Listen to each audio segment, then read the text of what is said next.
This is the Thoughtful Travel Podcast. I'm your host, Amanda Kendall of the notaballerina.com travel blog.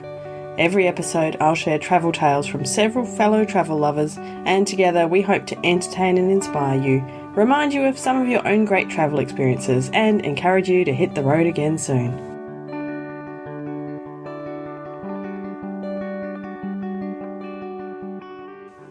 Hello and welcome to episode 65 of the Thoughtful Travel Podcast. If you're a regular listener, you'll have noticed we've been missing for a few weeks. As I warned, we were swapping over networks and technical background stuff. And if you're listening to this, it means we've got it all sorted out and I am ready to present the Thoughtful Travel Podcast every week to you again. At least up until, say, Christmas time, when you'll give me a few weeks off, right? I hope so. Anyway, so we are back and it's exciting to be back at the microphone because recording the Thoughtful Travel Podcast is pretty much the most fun thing I do out of a lot of fun things. So it's really exciting to be back with it. Now, today we've got a really fun episode about first trips. So cast your mind back to the first time you travelled. It might be the first time you travelled within your own country or the first time you travelled abroad. As for me, when I think about my first trip, I think about I was 8 years old, very nearly 9 years old. I turned 9 2 days into this trip. And we were on our way to Europe for 6 months, camper vanning around Europe. But the first stop was a 3-day stopover in Hong Kong. And it was just such an assault on all my senses in a good way. Like it didn't freak me out, but I just remember so many weird little bits about it. Because it was just amazing after just growing up in Australia and, not really knowing much about the rest of the world, to be perfectly honest. It's not, not like these days with the internet, back in the olden days. And a few things I remember distinctly about Hong Kong was I remember we spent a day, my birthday, in fact, my 9th birthday, in Ocean Park, in the theme park there.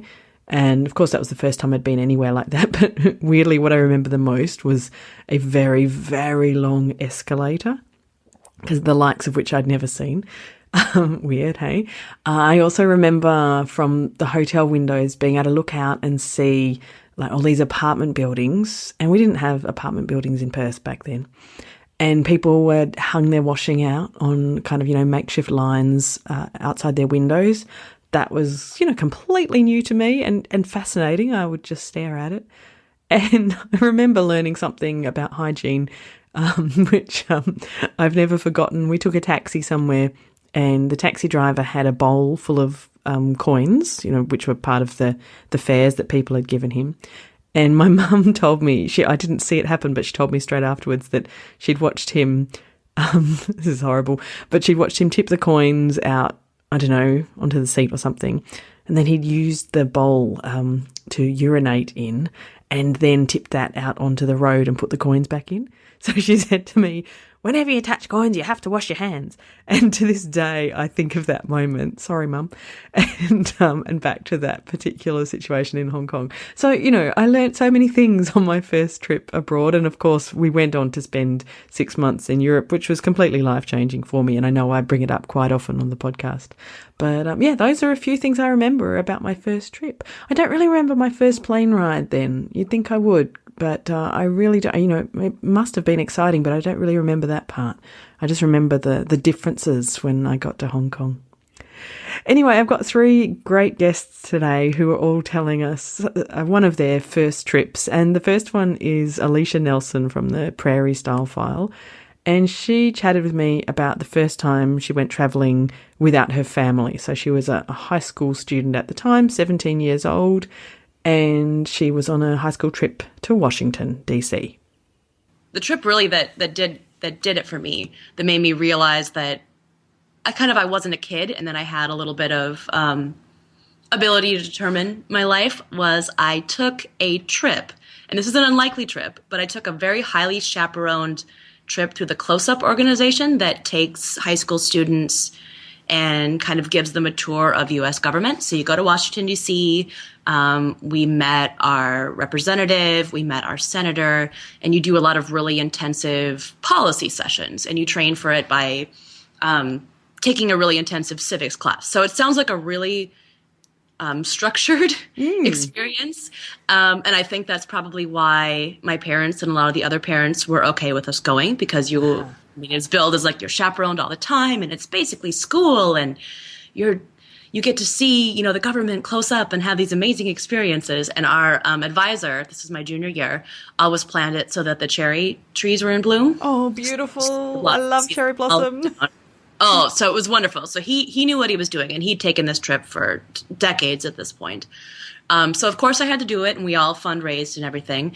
But what I really remember about this trip was not necessarily, it was really interesting to get kind of a sit-down session with lawmakers and to meet with other students. But what I really remember was they gave us a certain amount of free time during the day, which was really unheard of, because I've traveled since then, and I've seen, like in Spain, I've seen 8-year-olds be told, okay, you need to be back here at 2:00. But that just did not really happen on field trips and events when I was in high school. Right. Yeah. And it's strange when you think about it, because I'm from Minnesota originally. You can drive a car, you can get a farm permit and be driving a car by like 14 or 15 years old. Oh, wow. 15. And I was driving a vehicle and helping my dad on the farm when I was like 12. So they give you responsibility to handle really dangerous machinery and vehicles, but they don't really trust you to like go have lunch by yourself. How funny. Which is odd. And I was driving my vehicle 30 miles away to work at my part-time job, and I was considering taking college courses at the time. So I was a really independent person. But the idea of being told, okay, you have 2 hours to go find lunch in DC. See you back here. And that was it. Was like the most amazing thing that had ever happened to me up until that point. Oh, I can totally relate. It's amazing, isn't it? It was wild. So we put our heads together, and I asked the people with me. We were with people from North Carolina, I believe, Rhode Island, just a selection of people that we had done these sessions with. And we're like, what do we do? Nobody had any idea. All these possibilities, but no ideas. Yeah. So I'm like, we should just ask somebody that looks like they live here and see where they eat. And that is pretty much my travel motto. I like to plan maybe 1 or 2 things when I travel per day, and then just ask advice. And if I go to a great coffee shop, ask the person behind the counter where they would eat. And then at lunch, ask the best donut shop, or just kind of keep on getting recommendations from people that seem like they know their stuff. And so we did, and we landed in this amazing Chinese restaurant, and we all ordered things that we'd never ordered. And we have a lot of pictures from this particular restaurant. I don't think the restaurant itself was super memorable, but the experience was, because here we were, and we just met, and we're in the nation's capital making our own decisions, and it was nuts. And so then when they sent us out, I think it was maybe a 5-day trip, so I'm sure they sent us out 2 or 3 more times.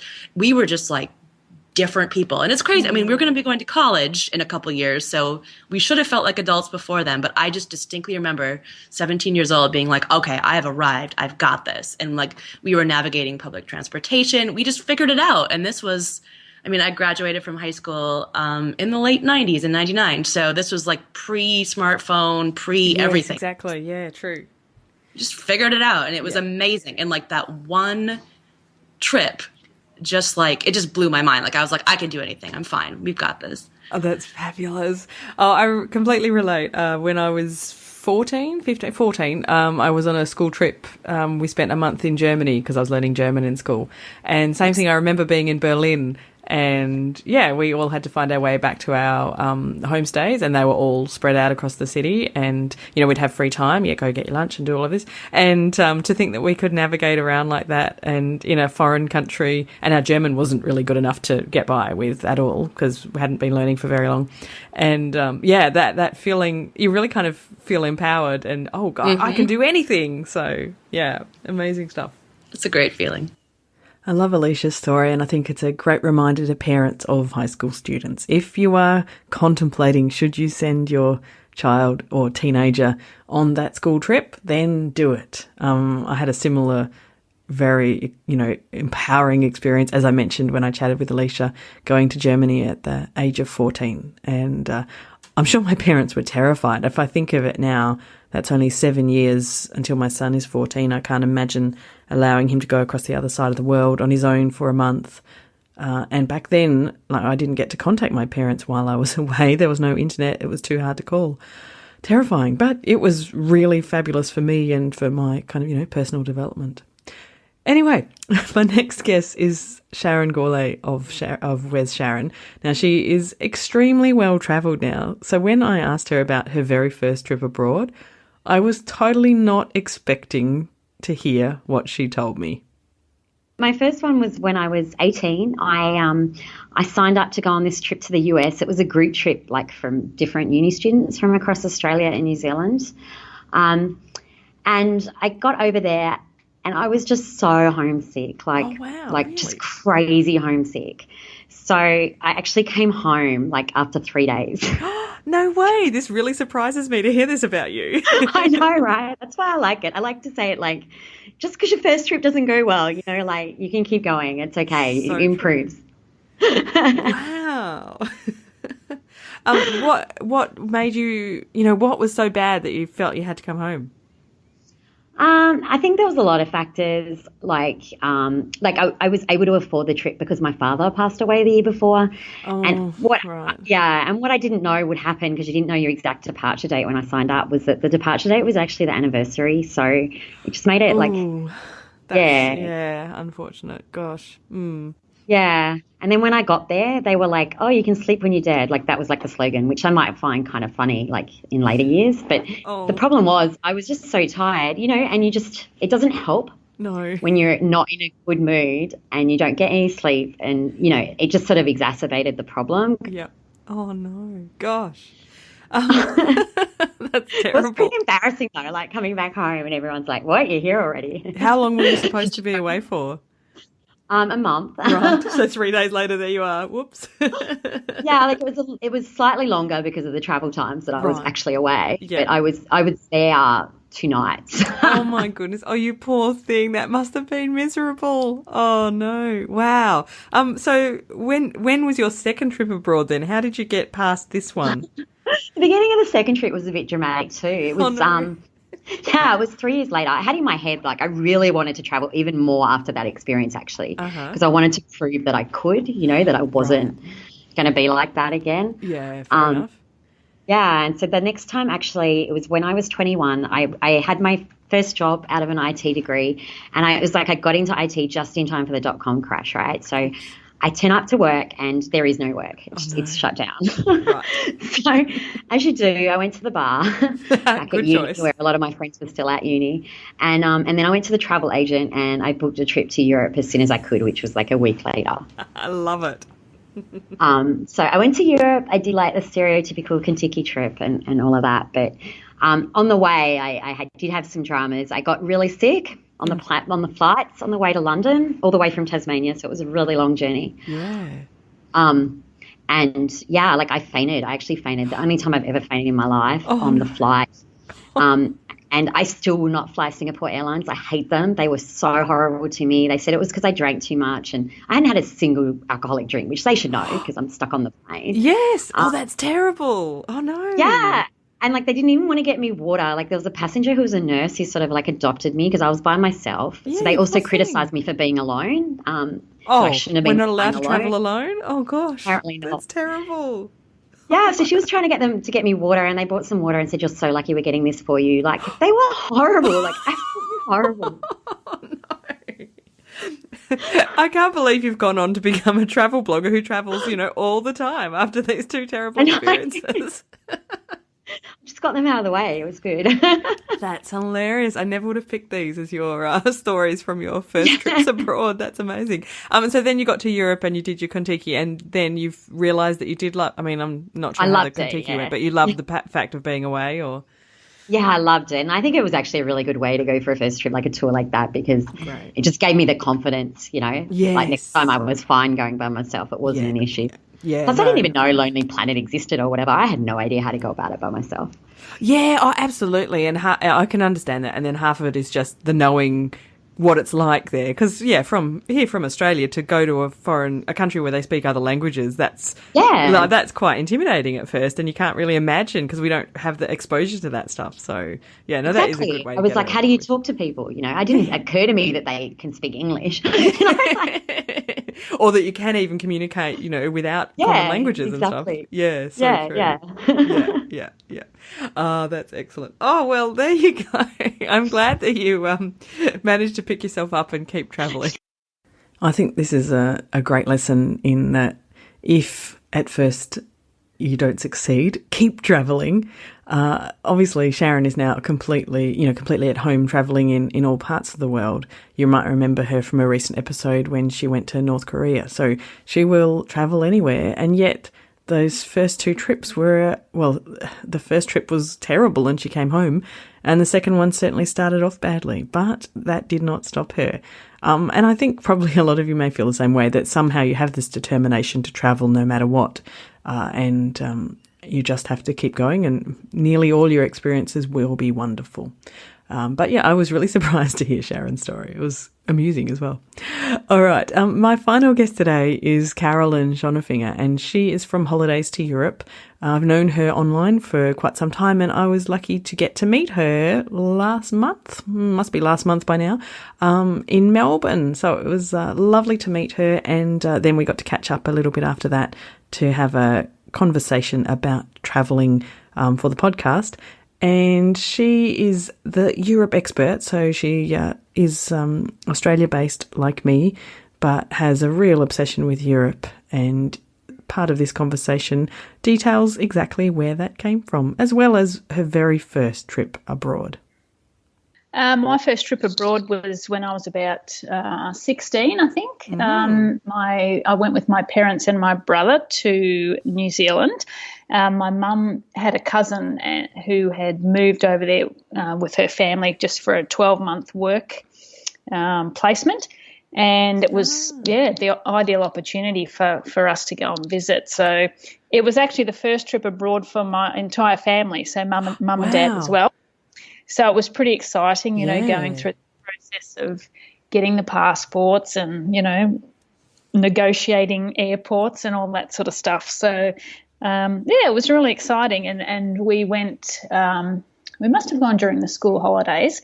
So we went for 2 weeks. It was actually in the middle of winter, so it was pretty freezing. But it was just beautiful. And, we really loved it. We sort of based ourselves with my mum's cousin, but we went off and did sort of, a few 2 and 3 day trips away from there as well. They were based in Auckland.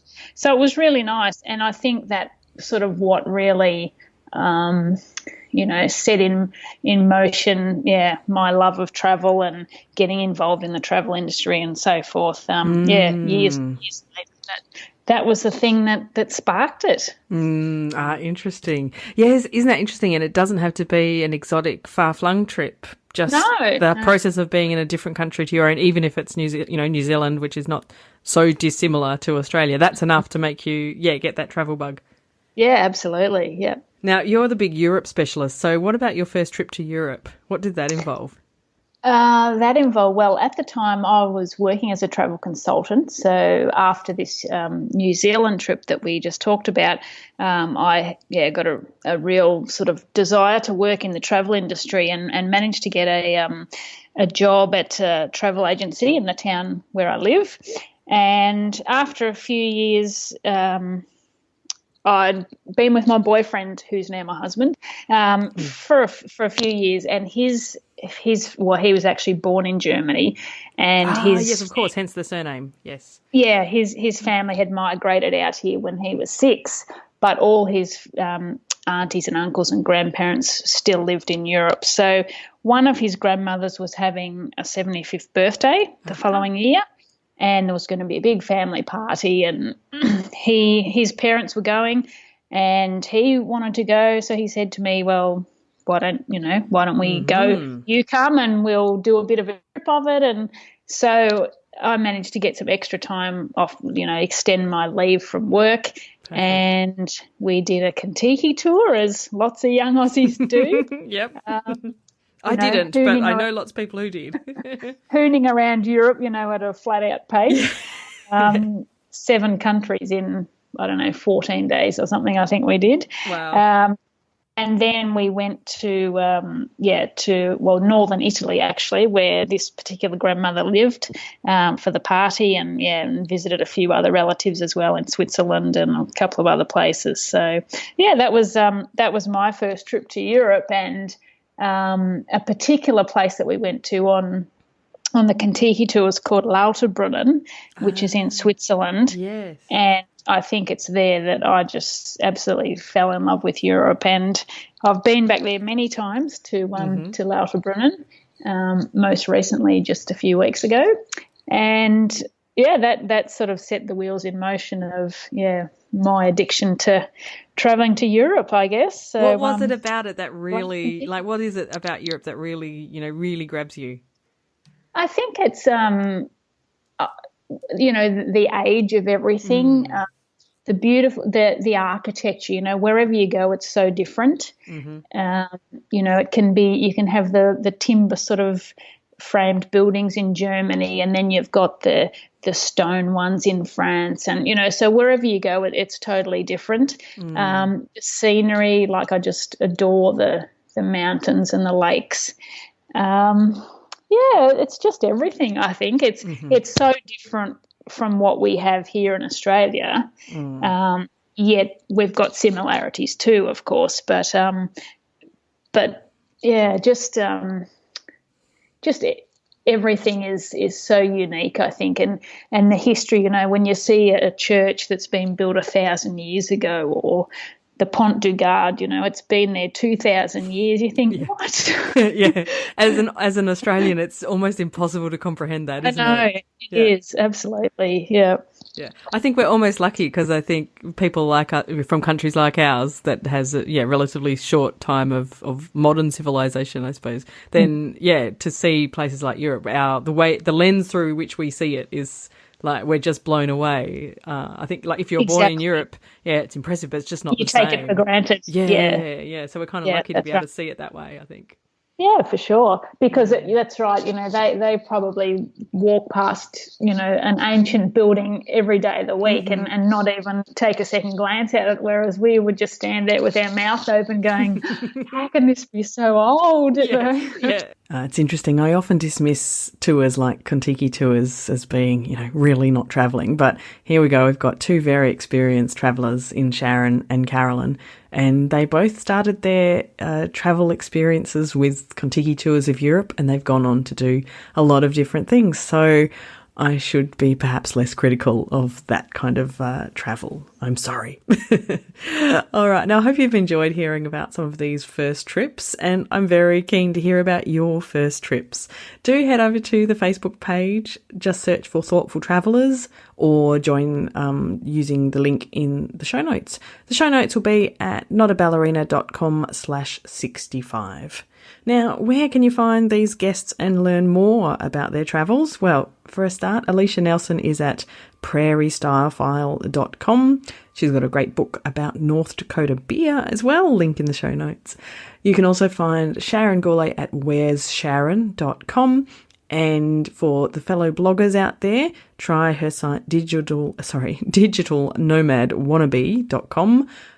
Sharon is like my guru. She's so knowledgeable about blogging well and making money out of it as well. She supports her family through blogging, and I think that's very impressive, and I want to be the same, so I could travel even more, well, much more even. Finally, I spoke with Carolyn of Holidays to Europe, and you can find her blog at holidaystoeurope.com.au. Lots of beautiful stuff there. She has this love of Switzerland. Every picture of Switzerland is beautiful, so, it's a great start. And she also has a bunch of ebook travel guides, and I'll leave a link to those ebook travel guides in the show notes as well. So do pop into the Facebook group and say hello. You can also get me on Twitter or Instagram at Amanda Kendall. Use the hashtag ThoughtfulTravelPod. And it is so good to be back in the podcasting saddle, and I look forward to speaking to you again very soon. This has been another episode of the Thoughtful Travel Podcast. Show notes and other information are at notaballerina.com/podcast. Join me again soon for another chat about why we travel. Bye for now.